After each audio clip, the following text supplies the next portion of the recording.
welcome to the 15th Annual Bellwether League Foundation Induction and Recognition Event. And P.S. by the way, happy National Healthcare Supply Chain Day as well. My name is Deb Templeton, and I've had the pleasure of serving as the chairman of the foundation. It's absolutely wonderful to be able to have this event in person after a 2-year virtual experience. This is the first year we are hosting an event in an academic setting on the beautiful campus of Marquette University. So please join me in giving a round of applause for our wonderful hosts and students that have joined us today.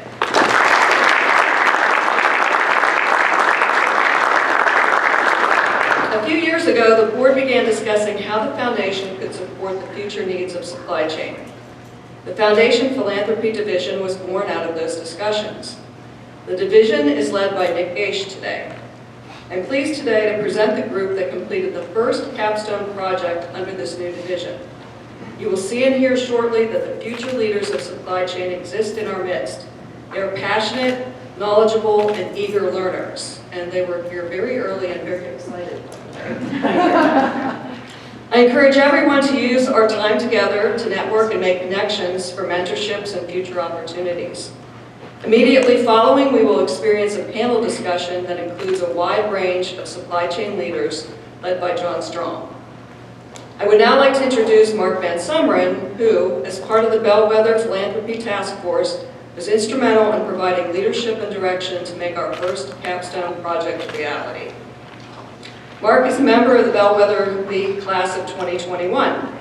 He's the Managing Director of Healthcare Industry Advisors, LLC, from which he provides advisory services to healthcare organizations. Many of you relied on Mark's regular COVID updates, which were distributed widely to healthcare executives, government officials, public policy makers, and the media. Mark currently serves 3 healthcare companies on a retainer basis. He holds positions with 4 voluntary boards. And previously, he was the chief strategist at Owens & Minor, and prior to that, partner in healthcare consulting practice at Ernst & Young. Mark holds his MBA from the Ross School of Business at the University of Michigan and a Bachelor of Science in Industrial Operations Engineering, also from the University of Michigan. So he's very proud that the U of M stole the first capstone project. Just a coincidence. In addition to his Bellwether recognition, Mark was honored earlier this year by GHX as a healthcare hero. So please join me in welcoming Mark.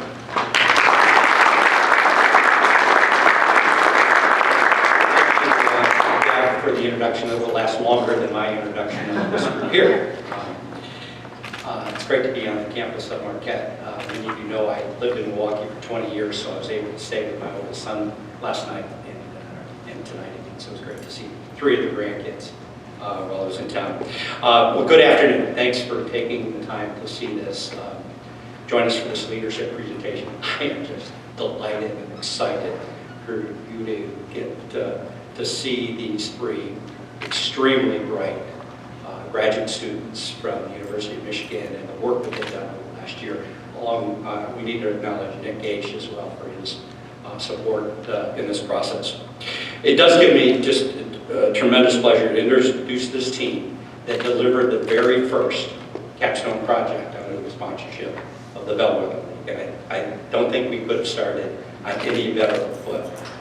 And we're hoping that this will be an annual activity and sponsorship of the Bellwether League Foundation.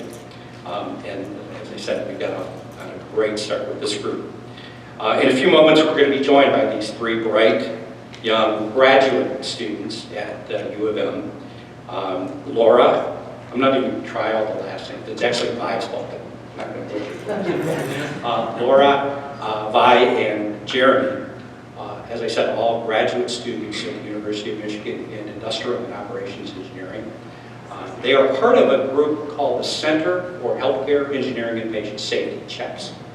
CHEPS is a multidisciplinary organization. It's not only industrial engineers, biomedical engineers, nurses, there are pre-med students involved.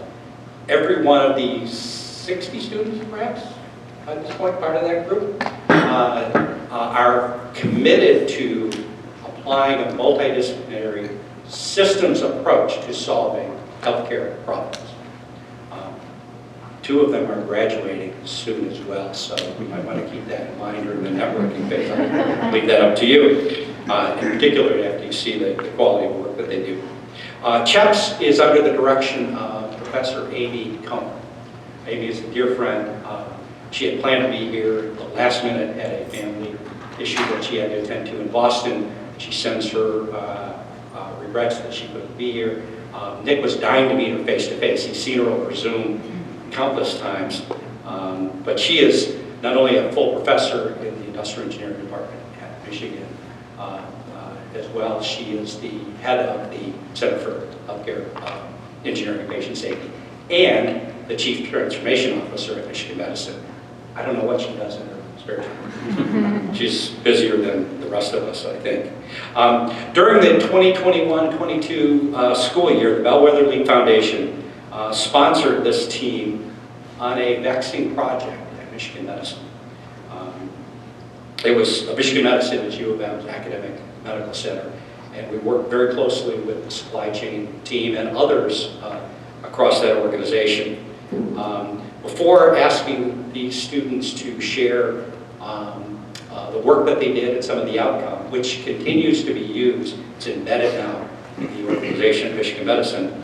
But before I bring them up here, I want to thank Michigan Medicine for their commitment, their involvement, time, the energy that they put forth, the openness to provide the data that was necessary to coach and counsel the students, and frankly to be amazed by the work that they did, as we were as well. And for really having faith in them, and I think they gained as much from the process certainly as we did. I also want to acknowledge our friends at Owens & Minor. O&M were active participants throughout this project and involved in every single call, offering advice and counsel, sharing some input in terms of making sure that we all understood that. So thank you to Owens & Minor for their participation as well. With that, I'm going to leave it, and please provide a warm Bellwether welcome to Laura, Jeremy, and Vi, and let's hear what they're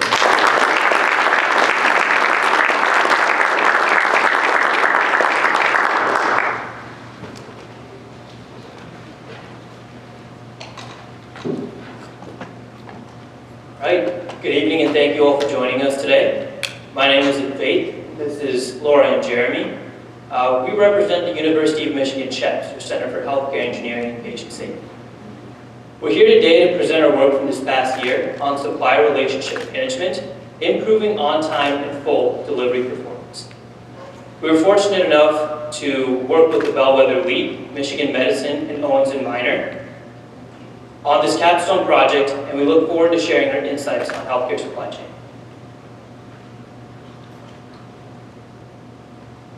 Before we jump in, here's a quick overview of our presentation. We'll begin with an introduction of ourselves and our program CHEPS. We'll then delve into the problem statement and methodology, summarize our findings and insights, and finally highlight some of the ongoing efforts this work has been able to influence. So CHEPS stands for the Center for Healthcare Engineering and Patient Safety. It was founded in 2010 at the University of Michigan by Dr. James Bajan to improve the safety and quality of healthcare delivery through a systems engineering-based approach. We foster a community of students from diverse academic backgrounds, including engineering, nursing, and public health, and engage with clinical leaders to ultimately achieve our vision of a healthcare system that delivers the highest quality of care with a patient-centric focus. Our team consists of Dr. Amy Cohn, CHEPS Faculty Director, Professor of Industrial and Operations Engineering at the University of Michigan, and Chief Transformation Officer at Michigan Medicine. We also have Bellwether League Hall of Famers, Mark Van Summeren and Nick Gaish, as our advisors. And our University of Michigan student team consists of Laura Ely, Masters in Industrial and Operations Engineering and Healthcare Engineering, Jeremy Siegel, Masters in Industrial and Operations Engineering, myself, Advait Venkat, Masters in Industrial and Operations Engineering and Healthcare Engineering, and Daiwen Zhang, PhD in Industrial and Operations Engineering.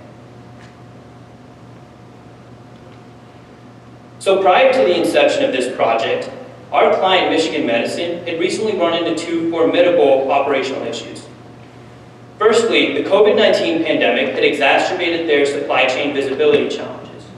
This included increased freight costs from emergency deliveries due to excessive stockouts and back orders, duplicated distribution labor, and variations in supplier business practices, such as new dropshipping policies. The second problem was a lack of continuous improvement in their supplier partnership management. Here we define manufacturers as those parties involved in direct product development, vendors as those parties involved in product sales and distribution, and suppliers as an umbrella term for both.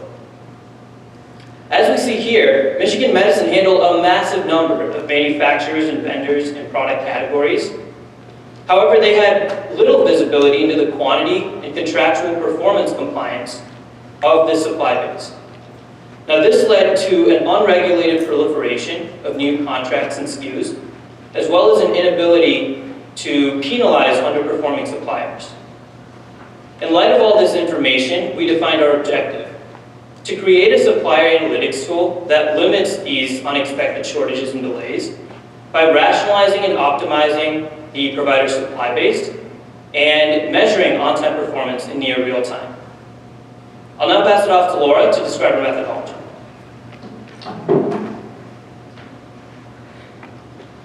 Thank you, Vi. When we first started this project, we were given raw purchase order data from Michigan Medicine's Oracle database for December 2021 through January 2022. There were over 255,000 unique line items and over 100 different data fields. Our first step was sorting through this data using Microsoft Excel to determine the important fields.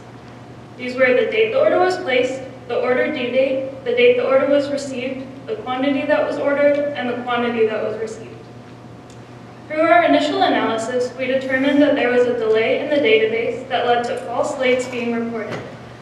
Because of this, we created a calculated due date field, which was a 2-day buffer period before an item was actually considered late. With these fields, we then defined our key metric, on-time fill rate percentage, which is the number of on-time filled purchase orders divided by the total number of purchase orders. The only way for something to be considered on time is if it is delivered on or before the due date and with the full quantity that was ordered. With this metric, we then created Sankey diagrams using Python, as they offered better visualization than Excel. We then identified the low-performing vendors, which were the vendors with a fill rate below 95%. The Sankey on the screen is able to display the on-time fill rate percentage through color, as well as the quantity that was delivered through the width of the bar. For color scale, blue represents an on-time fill rate that is perfect at 100%. Green is acceptable, anything else is poor, and black corresponds to an on-time fill rate of 0%. In order for Michigan Medicine to use our tool more effectively, we then converted from Python to Tableau and created an interactive dashboard for real-time monitoring. Tableau allows for the connection to a live data source, which gives the ability for automatic data refreshes. This analysis can now be performed for any desired time period. On the right is an example of the Tableau dashboard. Jeremy will now go through some of our findings using this dashboard.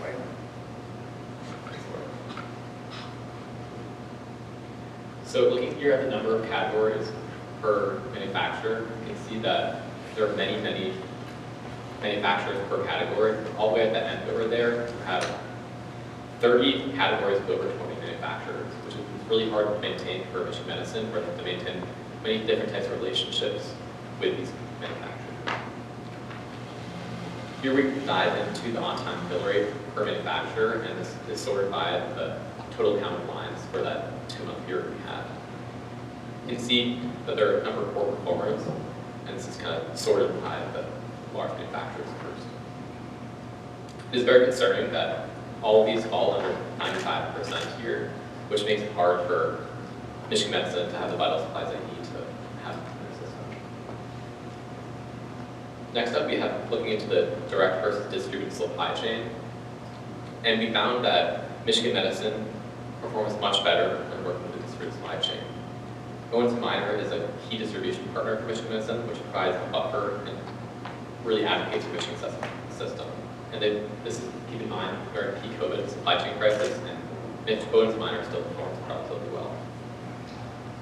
Another thing to keep in mind here, as we still have the same color coding as the safety diagram we had before, so Michigan Medicine can easily identify the poor performance suppliers who do well at performance. And as mentioned before, Michigan Medicine and O&M were actively collaborating on downstream supplier issues and placing supplies on allocation whenever possible. This really showed that Owens & Minor and Michigan Medicine have a mutually beneficial business relationship. Up next, one of the other findings is we have this kind of cyclical nature in both the performance and delivery of products for Michigan Medicine. We have here the number of orders placed per day, as well as the performance of plate and open from O&M and non-O&M. We can see that the peak in performance is mid-peak around Wednesday, and the trough here is on weekends around Friday and Saturday.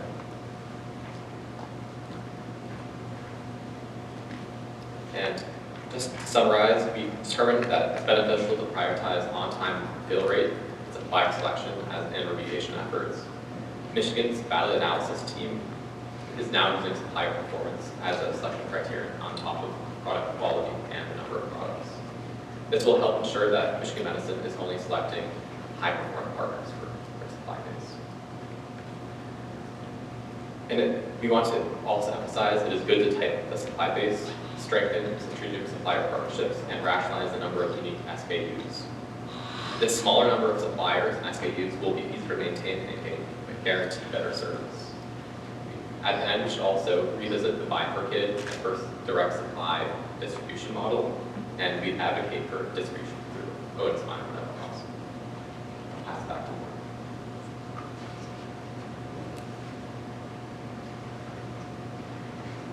Once our analysis was complete, we successfully handed the tool to Michigan Medicine. They were able to connect the interface to their live data source, so the interface is now fully automated. They are now able to monitor these analytics in real time.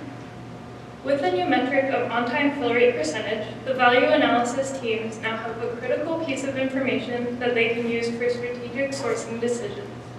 Now they can use supplier performance as a key component of cost, quality, and outcomes decisions when considering a supplier.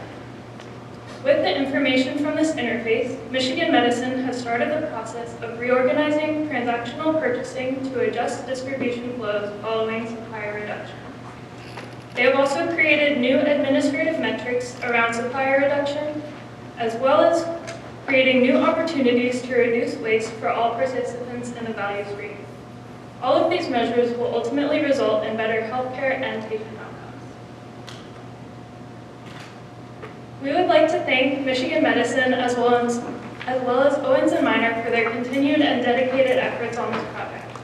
We would also like to thank Mark Van Summeren and Nick Gage for their tremendous support in helping us achieve the results of this analysis.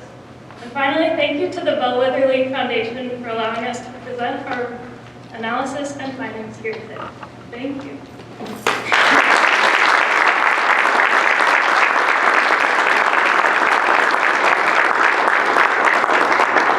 We would gladly take questions.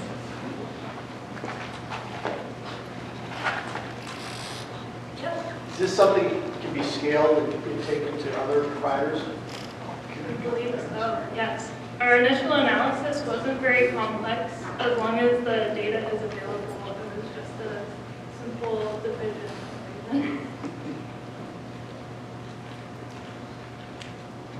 How did you take into account the errors that perhaps may come into play with field processing? Whether it's you're sitting out there greater than 5 days, how did that enter into the rates? The only thing that we really considered was the delay in their database. We worked closely with the Michigan Medicine Value Analysis teams, and they were the ones that told us what to consider or not. For loading the lead time, did you use a performance-based lead time as a starting point, or did you use a committed lead time from the suppliers or like that? Yeah, I believe we used contractual lead time.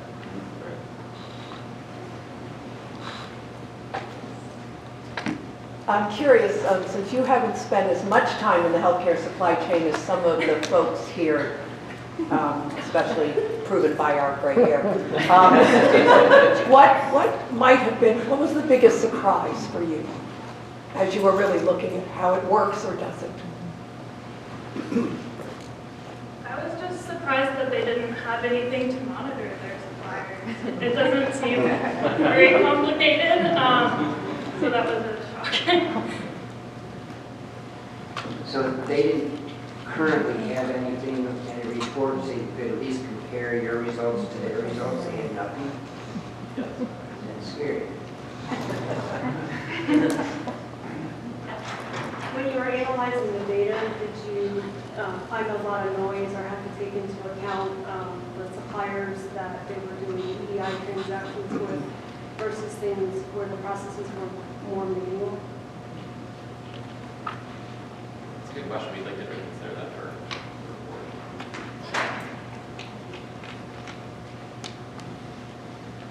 And you mentioned that you looked at completed orders. So did you look at lines in an order or total order? We looked at lines in order.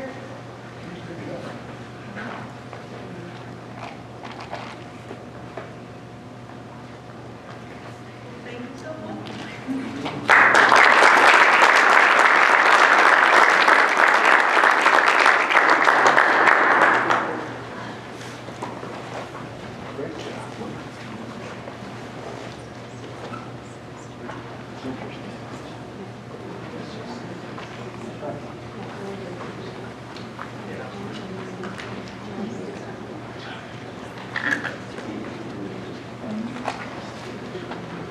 My panel would join us, I think we're next up.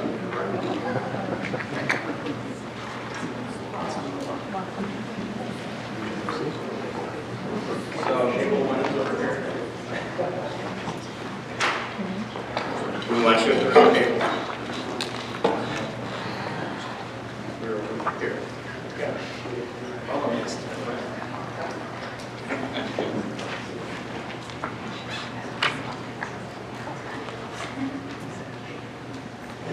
And we'll see.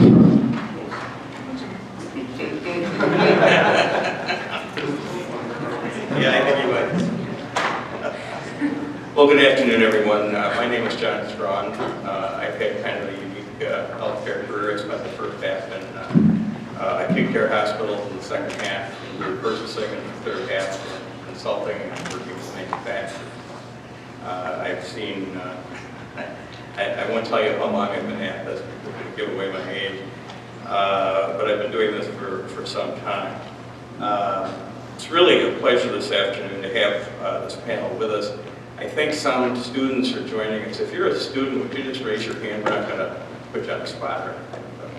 How many students have we got? Okay. Any Marquette students here? Two in the back? Cool. All right. So I'm going to ask the panelists to introduce themselves first.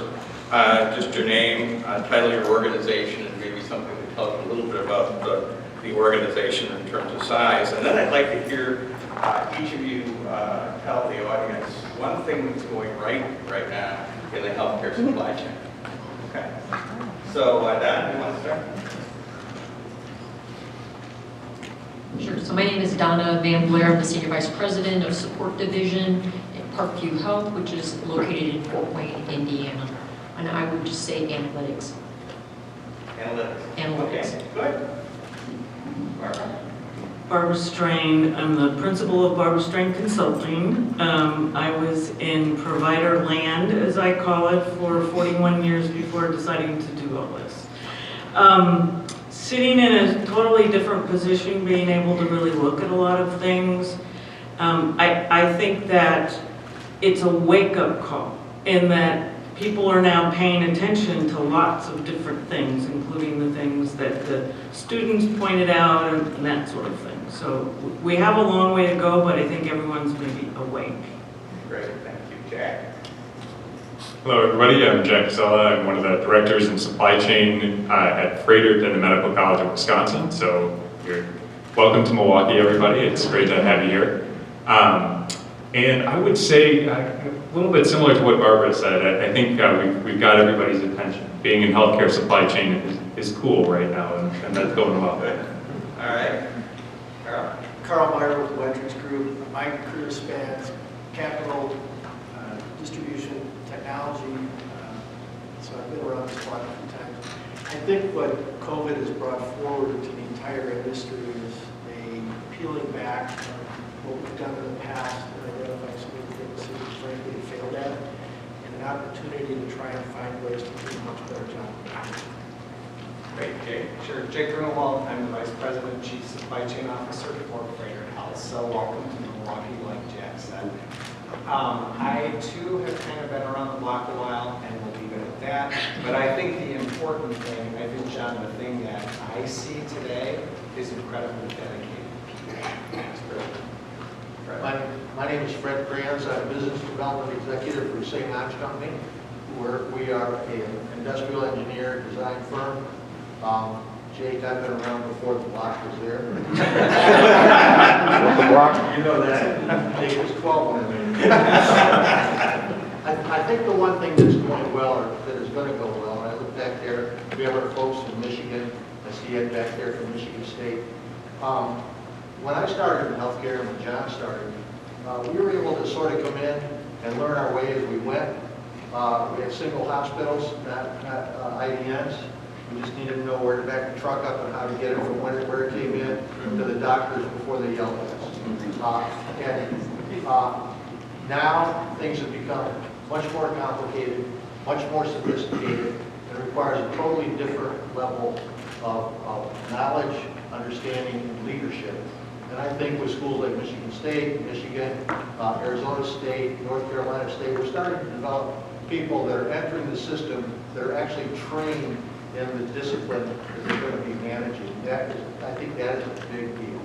That's great. I just throw this question open to all 6 panelists. We've got some students in the room, and some folks might not be aware. I was an adjunct at the University of Wisconsin-Milwaukee in supply chain for about 3 years. And I would ask every new class, how many of you are interested in healthcare supply chain? And if I was lucky, I might have one handful of them. And so I guess the question for the panelists is, can you in a few words kind of share with the students what's different about healthcare supply chain than industrial supply chain? A lot of the goals here in Milwaukee were working for Harley Davidson, Johnson Controls, Caterpillar, folks like that really have a production line and build things. So can you just share with the students what's a little different about the healthcare supply chain? Sure. So I would say the complexity, right? Super easy when you're in an industry, I'm going to say making cars, because all the parts, they're defined. They may change a little bit from year to year, but in healthcare, the logistics community is so broad. We're like a little microcosm of the world, and we have everything.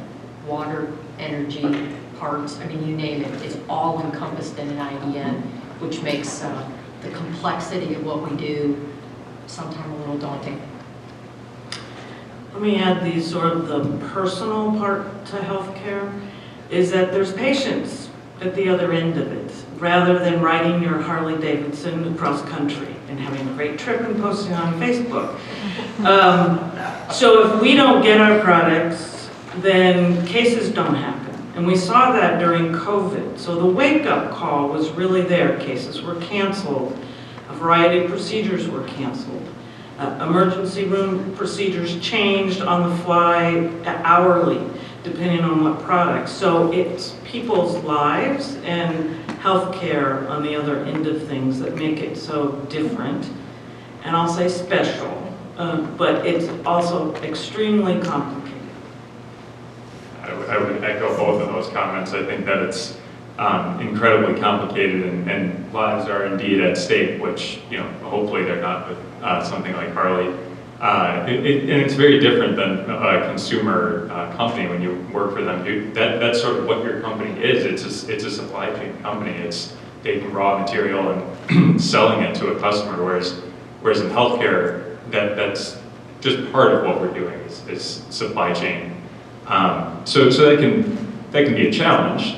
It can also just be a huge honor to be part of healthcare, to know that you're really impacting people's lives. And it doesn't happen as much anymore, but there's nothing like walking through the hallways and seeing patients and their families and knowing that what you're doing has just a tremendous impact on them and their kids. It's a real honor to do what we do. That's very well said. Over here, anybody? If I can, when I talk to kids that are in school that are looking at going into the supply chain career, I talk to them about the opportunity that's available in healthcare. In the next 15 years, per study that Jamie does, over half of the senior leadership in supply chain will retire.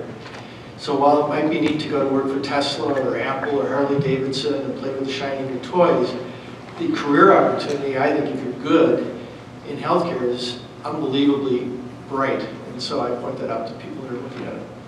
I'd like to add, I think in terms of going back to the complexity issue, if there's a way to help us figure out at the end of the day what's our true cost, because in any manufacturing environment, for instance, if you're building a car, you know you need X number of parts to build that car, you can figure out your true cost. Think of every surgical procedure is a little bit different. How do we really know our cost? And then our whole revenue side of the equation. So if you're young and looking for a career with a lot of opportunity, this is certainly it, because there's different avenues to go. Yeah, I agree with that, Jake. And we talked about the complexity in every procedure a little bit different. One of the supply chain is a lot more like the other guys than we think it is. The one thing that healthcare has always gone around was raising their hand and saying, yes, but we're different.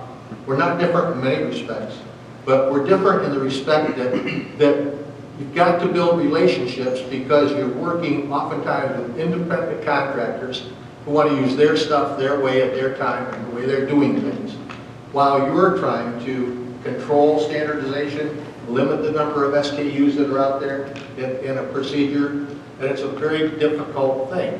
So somebody who might be able to manage stuff going through Ford's supply chain might be up against it when, as happened to me when I was first a director at Baptist Hospital in Miami. I'd come back from Vietnam, and I was running the product standardization committee, Barbara. It was before it had become value analysis. And these doctors were going on and on about gloves.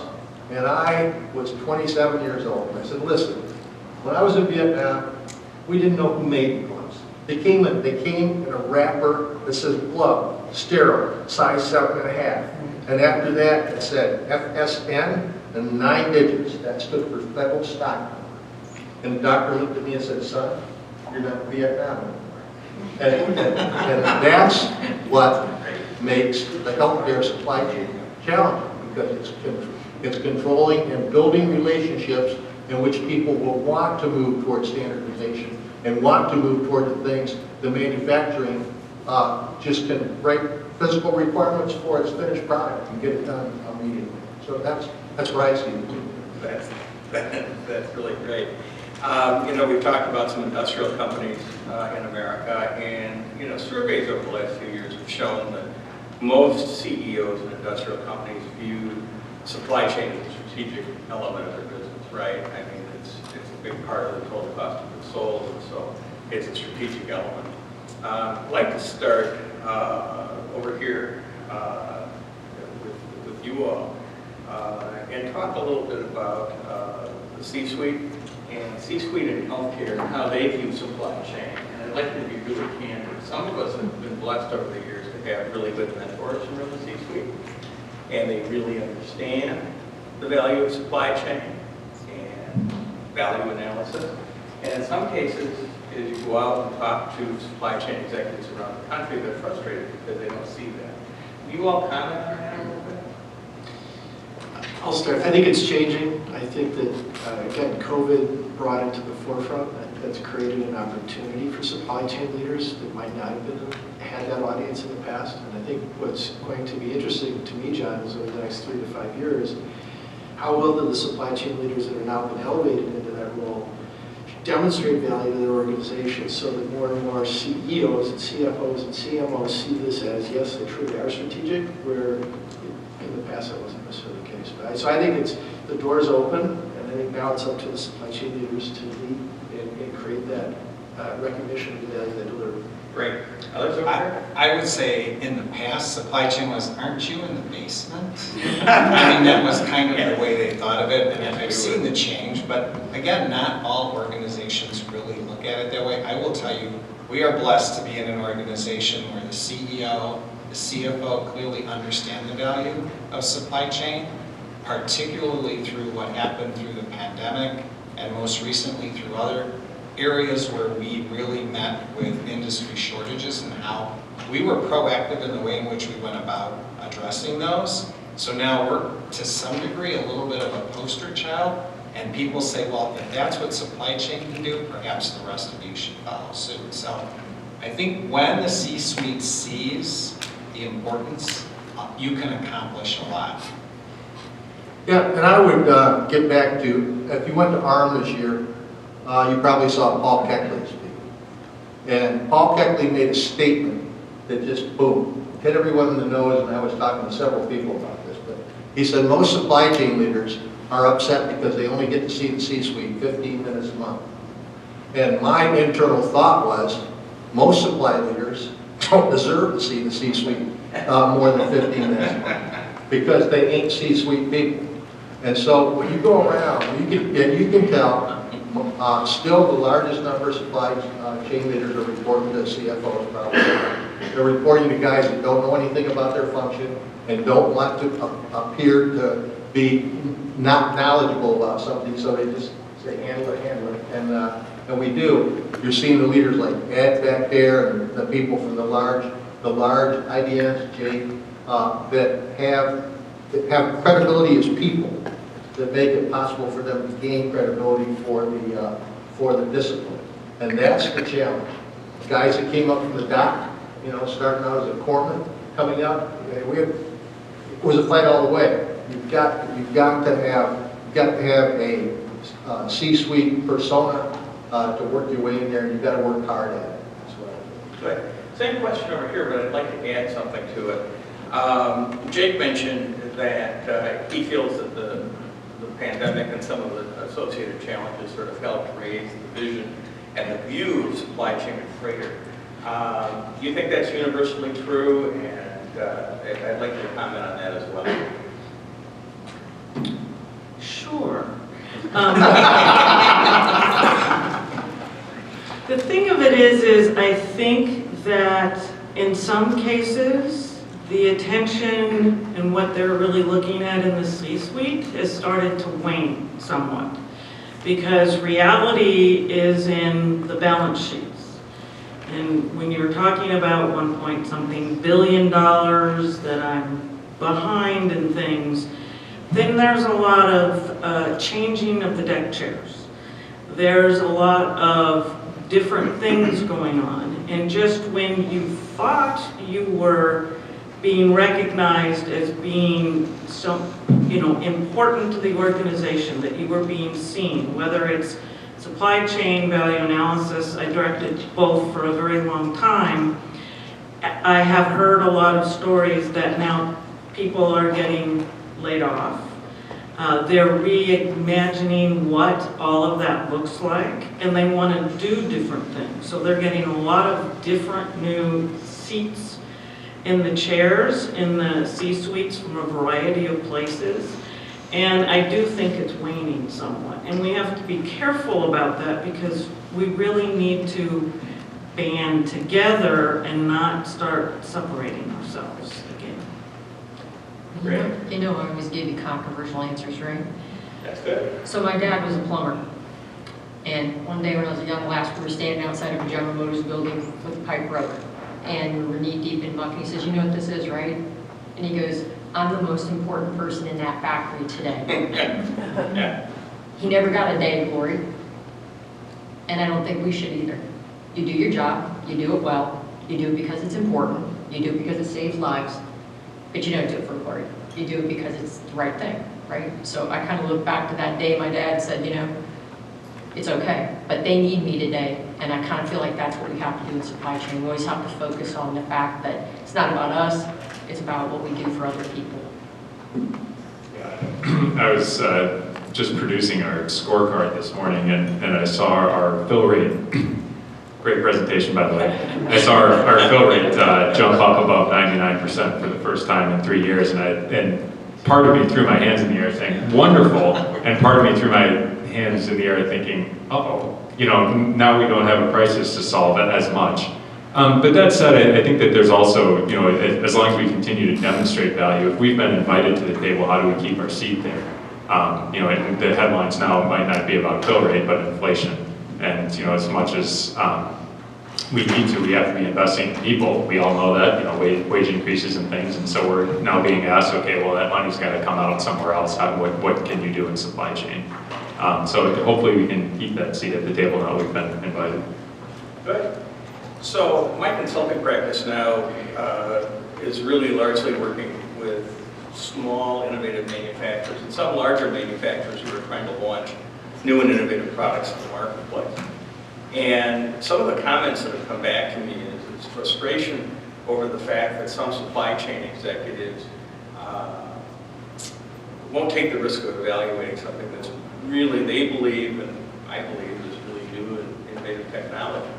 And some have even gone so far as to say, it appears that some supply chain leaders in healthcare providers are just trying to hang on, not do anything controversial, and get to retirement. And so I guess I would ask the panel, you know, do you agree with that assessment by manufacturers, or do you think, I would never feel that way.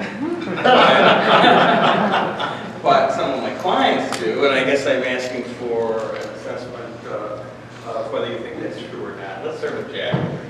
Well, if that's the case, either I've got retirement coming up soon, or I've got to hang on for a long time. No, I mean, I can appreciate the frustration that they might be feeling. At the same time, I think that every situation is different. We, of course, all of us are getting hundreds of calls from different innovative products, but I think it's, you know, it's incumbent on us to evaluate them. So I've never seen someone come through with a really, really great product and had to just, you know, flat out refuse to hear them out. But, you know, that's our experience in my neck of the woods, I think. So there's kind of two questions there. So I'll deal from a value analysis point with the small versus large manufacturers. Every manufacturer developed a product for a reason, some good, maybe not so good, but some very good. But you have to listen, are they solving a problem you have? And first of all, I love the presentation by the students because it was all about data. The data stands alone. It's like, you know, we always learned everything in kindergarten, you know, the cheese stands alone when you do all that song, right? People have heard me say that before.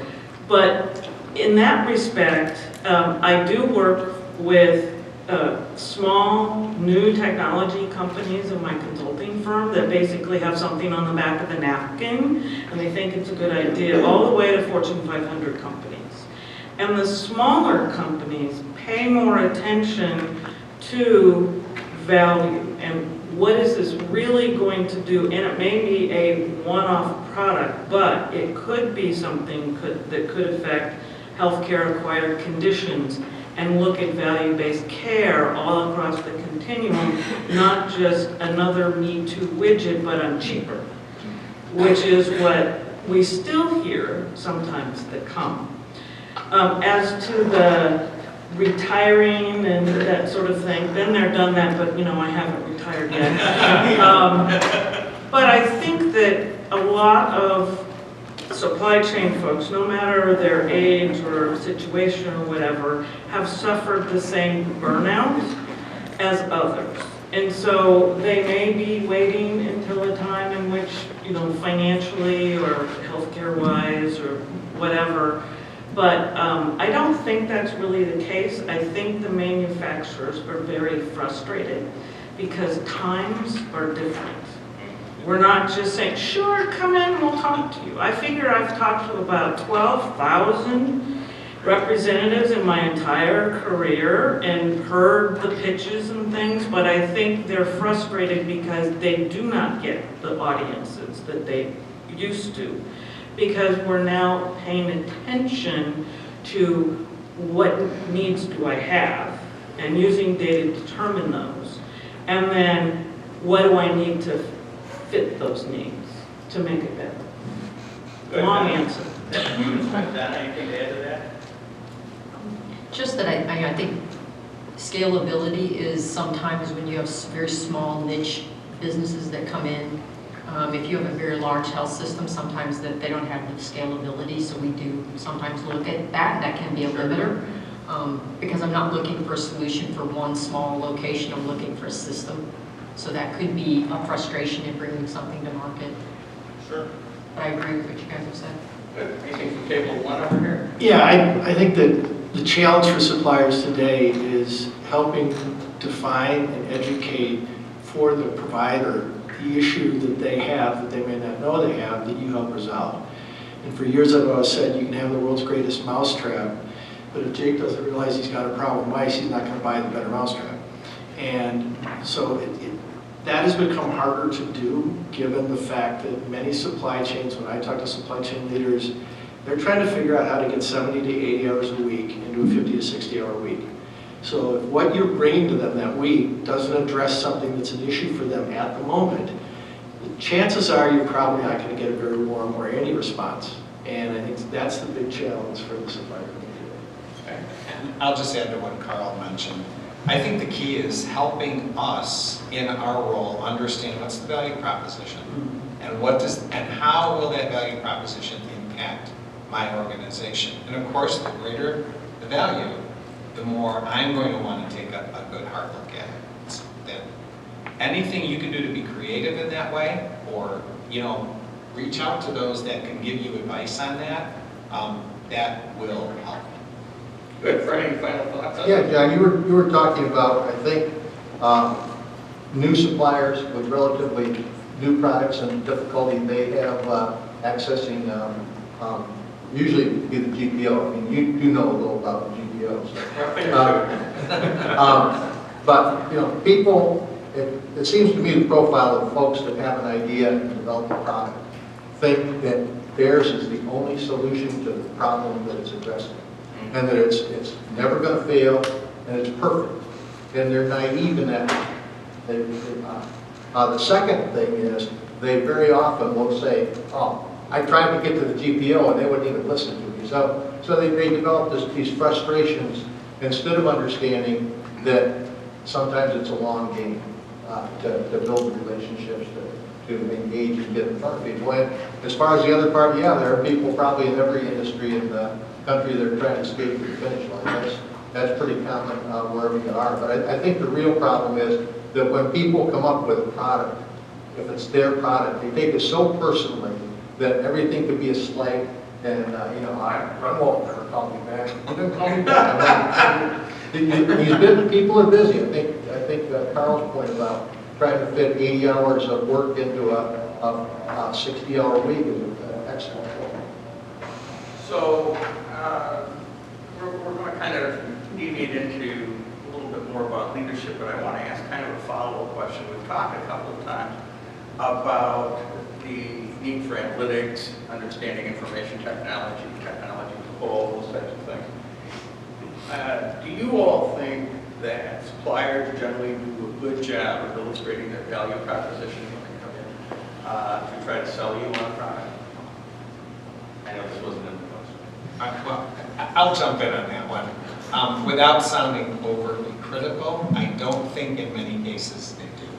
I won't share a specific example, but, well, maybe I will. in the area of robotics, okay? We have, so many organizations are, quote, building the best robot you can possibly use in your environment, okay? All right, we, on our side of the table, think, all right, here comes another one. But I will give you some facts, all right? In certain types of robotic surgery, it doesn't necessarily mean that that surgery is going to cost us less. So ask me the compelling reason why I should go to robotic surgery. Our chief medical officer even went on record at a leadership meeting to say, if I get request for one more robot to do a surgical procedure, when that's going to cost me more money, in my environment, when I don't get reimbursed more for the procedure, why am I paying millions of dollars for technology? Now, please know that's not an editorial on the technology, because there are some very good clinical appropriate uses of it. In certain cases, that's the kind of surgery I would want to have. But that gives you the context of what we deal with when certain pieces or certain technology, again, help me understand what value it brings. But Fred or Carl, anything to add to that? I would agree with him. Okay. I agree with him. I think it gets back to, what is it, Rolling Stones, you don't get what you want, as long as you get what you need. And I think that gets down to Barbara Strain and the whole importance of a real, data-driven, analytical, value analysis approach to everything. You know, when I work with suppliers and I get what I call empty words, you know, we've got the best quality, we've got this and that. I don't see any like percentages or, you know, the outcomes or anything. So I said, where's your data? Well, by the time I get done talking to them, we've gone through their data. And I go, here it is. You have to know how to communicate that, to Jake's point, to know that certain outcomes, certain overall costs, etc. Here's the data to do that. But you have to have data. And that's why I was really glad, again, that the students brought up data, because it does just help sort of level the playing field. Put some data in front of a whole group of physicians at a meeting at 6 a.m., and there's 17 or 18 of them, and we never blinded anything at our hospital, so they knew the names, and they go, Frank, what are you doing here? You know? So they self-regulated and were able to sort of standardize their procedure and do things because they had the data they'd never seen before. So suppliers need to do the same thing. Data you may not have seen that sort of helps to support what our technology is. Yeah, and I think manufacturers have been good. This is me personally. And I think you pick your key strategic partners, you put KPIs in front of them, and they deliver. So I think if you ask, the data's there, you have to ask that inquisitive question, but I think our suppliers and distributors have been exceptionally, good about sharing that information and help us be analytical. So I kind of like them. Yeah. If I could share a quick story kind of playing off that, we have our meeting's at 6:30 in the morning, but yeah, it's a little late.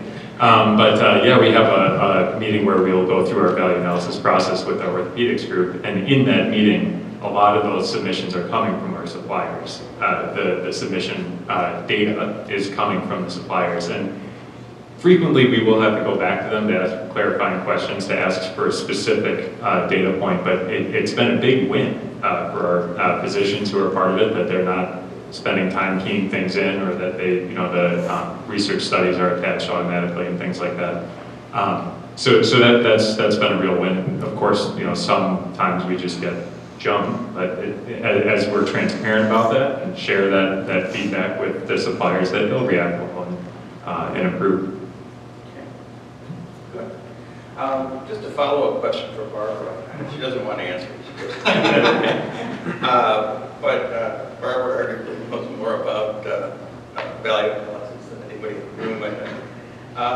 Do you think, Barbara, over the course of 5,000 hospitals in the country, that the majority of them are doing meaningful value analysis, or do you find that in some cases it's sort of the new word for the new products?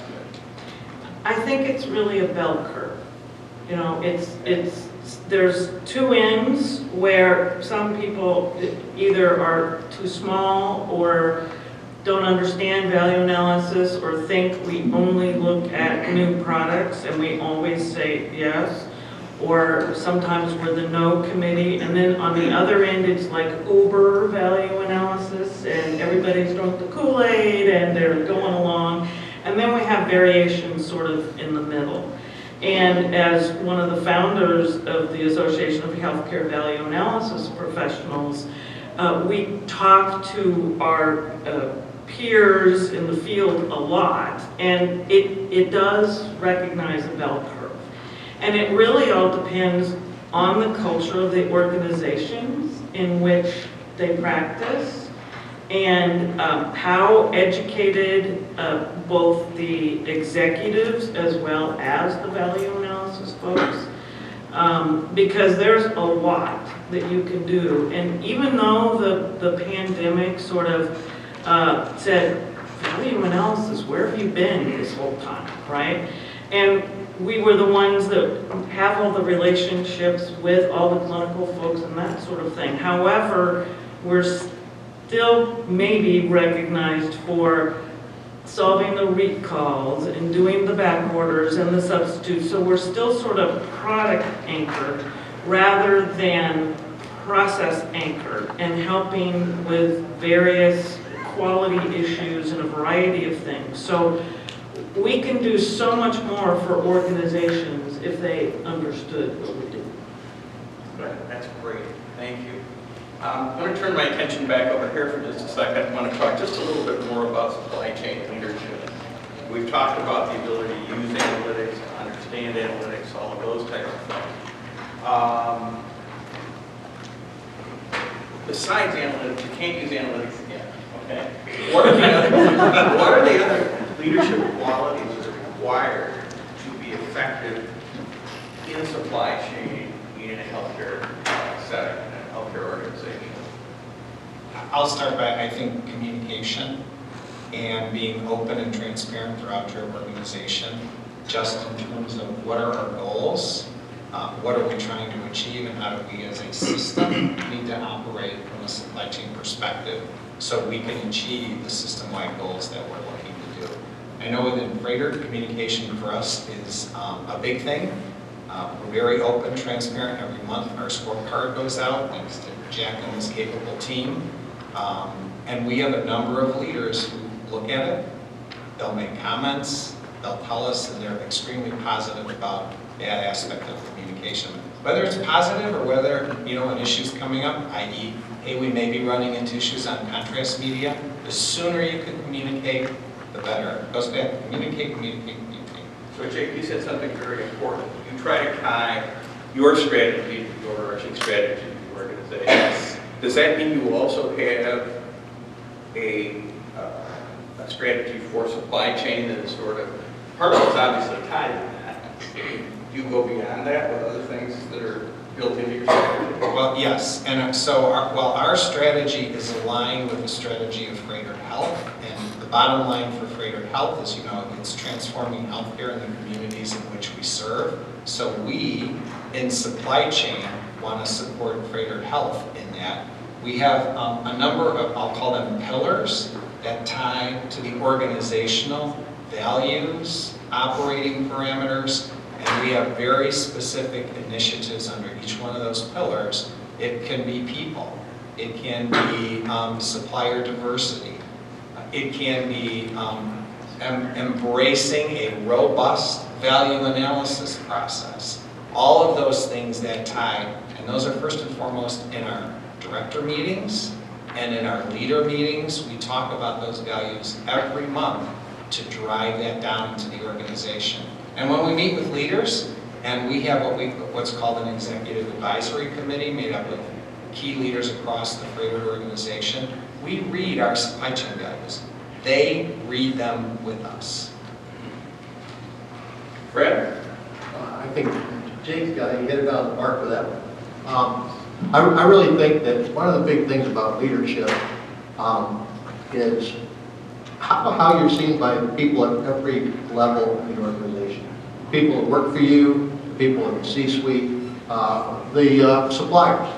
And I was thinking about something we were talking the other day, one of my buddies and I, about who I would hire as a football coach.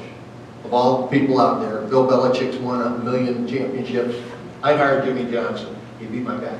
Because he knew about people, he knew about relationships, he chose the right people, he supported the people, he had the mission, he stirred people up toward that. He wasn't the best X's and O guy. None of us today possesses the skills needed to do every function in the supply chain. I am totally stupid about data and stuff like that. But do I believe I could run a supply chain? Yes, because I understand the people there, I understand what's required of me, and I think that when you get to leadership, that is the, you need to be bigger than the details, but you've got to understand to hire the folks that can take care of the details, support them, and go on from there. I think Johnson's a good choice since the Packers beat Belichick yesterday. So. Well, Belichick lost the league. The thing that I would say is, and I'm not a provider, but I think the opportunity for the supply chain leaders at the provider level today, given the massive changes that are coming, I think there's a great opportunity for mentoring those that are under you and helping develop the future supply chain leaders, because there will come a day when Jake retires. Any thoughts over here? So obviously I'm heavily involved in data and analytics. I won't use that because I in my heart of hearts don't think that that's right. I think that the table one had it spot on. It's people skills. It's humility and having a servant heart.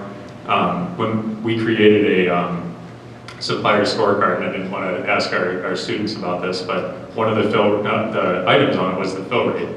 And it probably took the first 12 months was just going back and forth with our supplier community saying, okay, I see 80%, what do you see on your side? Okay, you see 95%, okay, what's going on with the data? And if you don't have the humility at the most basic level to understand that data is going to lead you down the wrong path, then, you're in pain at the very least.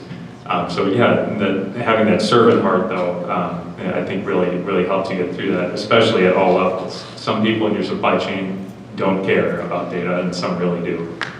Well, and Jack's too humble to say this, but I think of all the scorecards I've seen over the years, a lot of years, Jack has probably one of the best vetted and most meaningful scorecards out there today. It really, he really hits the key points, and you can really see how the whole team manages to that point. Definitely a whole team. I'm sorry, Jack. It was a whole team effort, I can't think. Well, but you led it. I do have one little thing I think that melds it together is building relationships.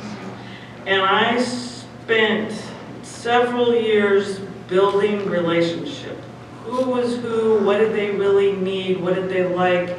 How did you talk to them and things? I personally called and made appointments with every chair of orthopedics, chair of neurosurgery, et cetera, and they wondered who in the heck I was.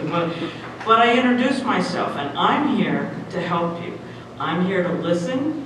You have issues in running your departments and doing your schedules and what's important to you, and I'm here to listen and to help you accomplish your goals. And they were flabbergasted. They expected that I was going to come tell them, you need to toe the line and you need to buy only from GPOs and do all this stuff. And I've had more than one physician say they were pleasantly surprised when I sat across from them and we had a conversation and relationship building. So, Yeah, I would agree. I think that's spot on. We use something called the love principle with the U. We listen to the voice of the business, the voice of the customer.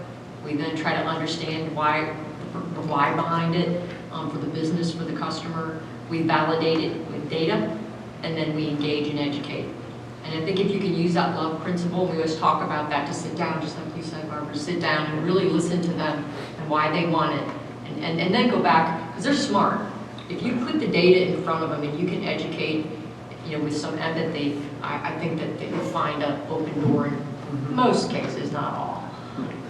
Yeah, so just sort of an aside question for really anybody on either side. Do you find younger physicians more open to that kind of dialogue, or does it matter older physicians are just as open to that dialogue? Does it matter in the generation there? You have to know how to talk to all those groups. Okay. They all have different goals. The younger ones they were brought up with computers and Ataris and all the different sort of games and that sort of thing, and they want to see their data. And we would give it to them the next morning, and they would say, ooh, I didn't use that. Why are we billing for that? So we could make things. And some of the middle age or a little bit older ones, they had different needs and different things that you had to listen to.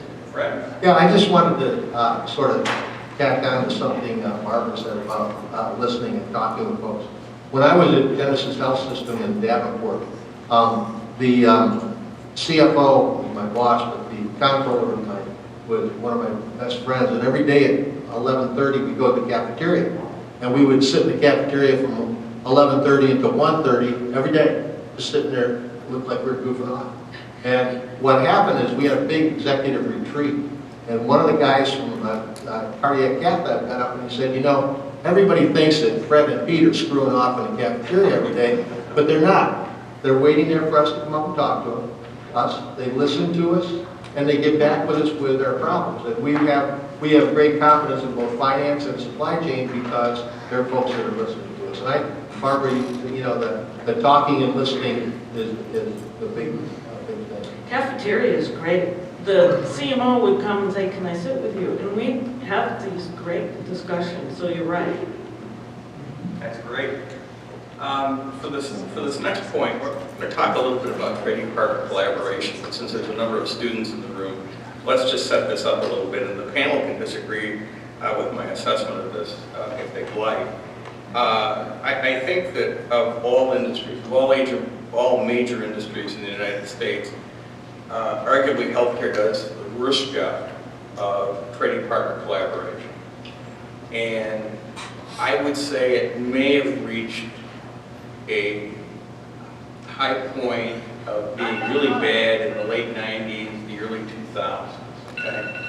And unlike a John Deere or Ford Motor Company, where they collaborate with their vendors' engineers, with other suppliers that they're getting product from, we do very little of that today in healthcare.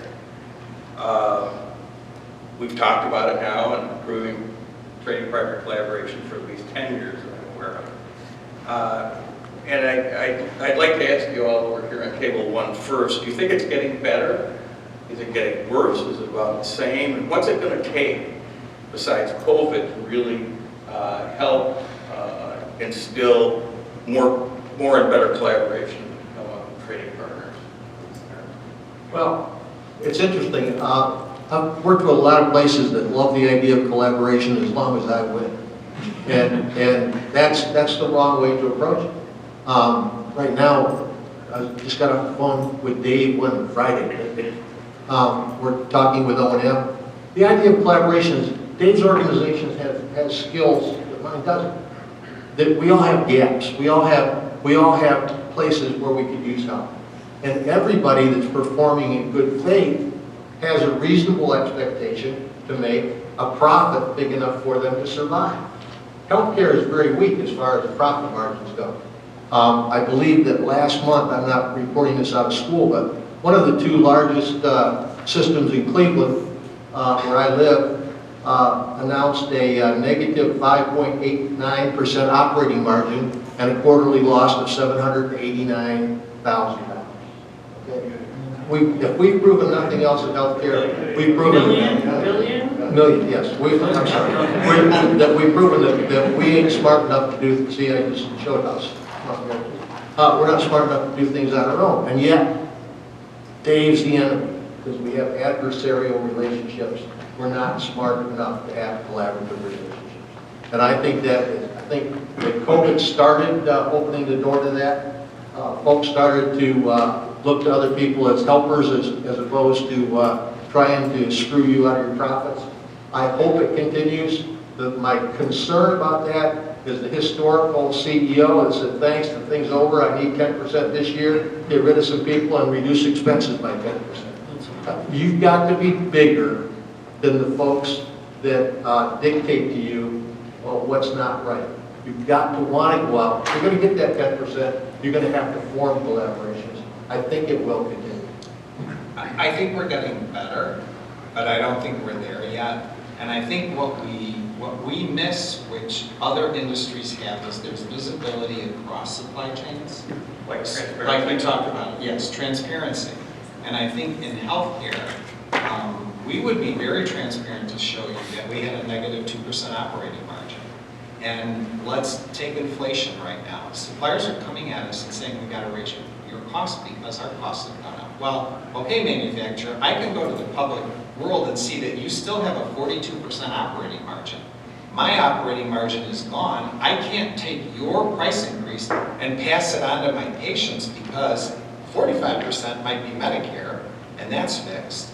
X% are Blue Cross, Cigna, and guess what? I'm in fixed payer contracts with those, and I can't renegotiate those for 2 years. So what does that mean for me?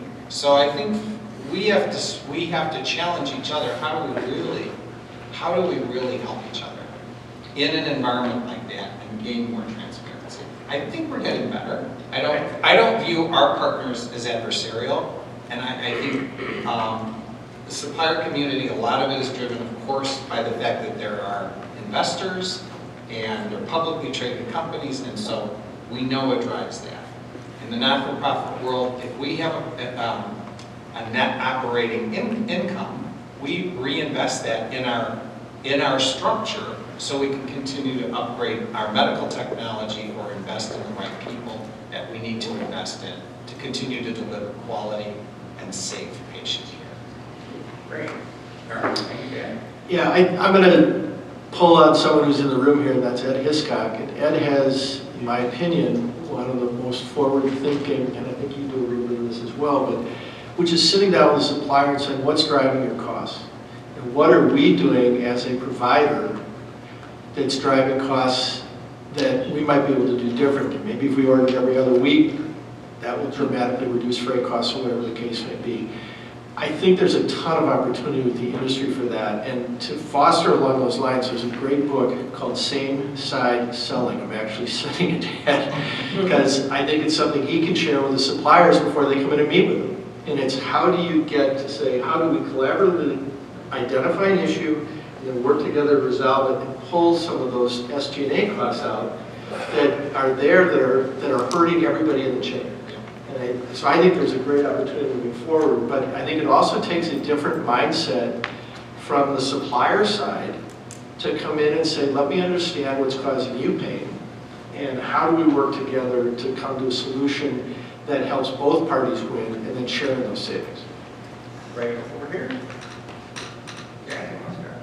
Sure. So about 5 years ago, we started our Supplier Partner Council, and that's been a big help for us, just in terms of the conversations that we have on a quarterly basis, and the ability to collaborate in a room with those individuals to talk about the ideas, not just that are impacting our direct relationship, but all of healthcare. And through that, we have seen a lot of those ideas that you mentioned, Carl, come to the surface. I think one of the best examples I can think of is a certain partner of ours who has somebody basically assigned to come up with ideas for our relationship, right, to optimize our supply chain. They're not in sales, they're not, a data analyst. That's just their job, is to optimize the supply chain relationship with their customers. Now, that's a small example, but it's a glimmer of hope. Good. Good. Donna? I think we all agree that, healthcare is very complex. And I wish it was as simple as going to distributor Y and saying, oh, if you give me this reduction of 10%, all my problems will be solved. But the reality of it is that it is a very complex environment. You have to look, and there's so many layers. Are they using the right codes when they're billing? how much volume do we have? What are our margins on a particular procedure? And there are thousands of them, thousands upon thousands of them. So every day that you're looking at this widget, you could talk about 100,000 other widgets in a conversation. So I think the challenge is making sure that you're chasing the right incentives, and that you're working with that multidisciplinary team within your health system, whether it's by a small community hospital or something that's a larger hospital that has a lot of volume. But I mean, it's not the same story everywhere, every day. And that's the thing that's great about supply chain, right? Because it's always changing. You're always having to reinvent yourself. But it's just, we know, right, a very complex environment. It is. And if you've been reading, the trades, the things that we get in our emails every single day, all of the rural hospitals that are going away. And the big problem with that is that those individuals who live in those communities probably don't have the wherewithal to travel to where care really is. And so there's a whole microcosm out there. And we have to be transparent along that whole microcosm with the manufacturers, suppliers, distributors, payers, etc. We need to make sure that we take care of populations, because they'll either wind up not getting care, but they'll wind up in someone's doorstep and be that person that's going to be there for 3 weeks, 2 months, and run up the bills and be so expensive. So I think we start with that transparency and have some common goals in healthcare in order to do things. That's great. Good. Well, we're the last thing between the cocktail hour, and so we're gonna wrap this up with just one final question. And keeping that in mind, I just if you could a few words. Ask each of you. Can we rip apart the current healthcare supply chain, and if there's things in it that you think it can, what would they be? Can you think of anything? Think broader. Stop thinking about supply chain. Start thinking about logistics from end to end, and think about pharmacy. And think about pharmacy. Think about pharmacy. Because that's where all the money's at. Oh yeah. And pharmacy needs to be infiltrated by logisticians to help them be optimized. Okay. Yeah. We're going to come back and talk about data. Sorry. Simple project we did is we were buying a combination drug device that cost X amount of dollars. OR was paying 5 times as much as someone else was. Well, why was that? Because it wasn't being documented correctly in the EMR in order for it to count in the calculator for pharmacy to buy it at either WAC or GPO or 340B, and then it wasn't being documented well enough so no one was getting reimbursed. We got a group of people together, overseen by just project management, so it was neutral, but it was the data. We had all of the different parties there, and the doctors didn't realize it, the nurses in the physician office or the OR didn't realize it. And within just a couple of months, we changed that whole equation around to where we were now getting reimbursed a few $1 million and buying it at so much less. So it's about really focusing on the data, but what's it really telling you? So you need the analysts to be able to help to pick those things So you out. need humans to interpret. You need humans, or AI, with a little bit of human thrown in. Exactly. Okay. Keeping in mind Jake's across the table. I don't know if this is an interview question. I think that playing off the comments, I think I would say that the idea of truly clinically integrated supply chain is something that we talk about a lot, and is very, very exciting for me, not just because it's the latest buzzword, or there's data involved and things like that, but more so because that's where we get alignment of our incentives. That's where supply chain is an equal player in the care of our patients. And I think that's, the more we get aligned around that common goal, that's where we'll see great things happen. I would also echo the think big. I love when we can shave a 0.5% or 1% off of costs and things like that, but we need to be talking about healthcare that's 25% as expensive as it is right now. I mean, we have big problems, not little ones. I would add, I think that one thing we haven't talked about here today is the shift of the patient and moving away from the hospital to alternate sites and eventually to the home. I think that's going to be the big transformation over the next 5 to 10 years. So I'll stop with that, but the other thing is I didn't welcome all of you to Milwaukee, which is also my hometown. For those of you who aren't from here, and you want to have a beer, try a Spotted Cow, because you can only get it in Wisconsin. So I think the only thing I would add, and it gets to our earlier comment about things can take forever, would be our need to break the walls down and improve our speed to execution. I think that would pull cost out of the equation. And I know Jack probably hears me say this ad nauseum, but it takes too long for us to do something, so we have to stay intently focused on what we need to accomplish so we get it done and we've actually implemented something. Greg, you get the last word. Remember the loss in the drinks. You know, you can always tell if someone's from Milwaukee because there's no Cal in Milwaukee. You know? So that, you can pick it up right away.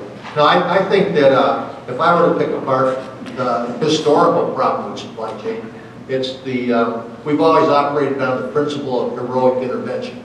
We wait for things to go bad, we solve it, and then we go around for 2 years patting ourselves on the back saying, we'll be so great. And we don't advance into critical, expansive thinking. That's what I think needs to happen, but also that's what I see happen. I think we're getting more and more of this, and it is really, I'm really optimistic about the future. That's great. Well, I want to thank the panel, and you've used the audience of heard from 6 real pros across the healthcare supply chain this afternoon. Who've shared some candor and some real wisdom, I think, in terms of not only what's happening in the supply chain, but what should be happening in the future. Would you join me in a round of applause?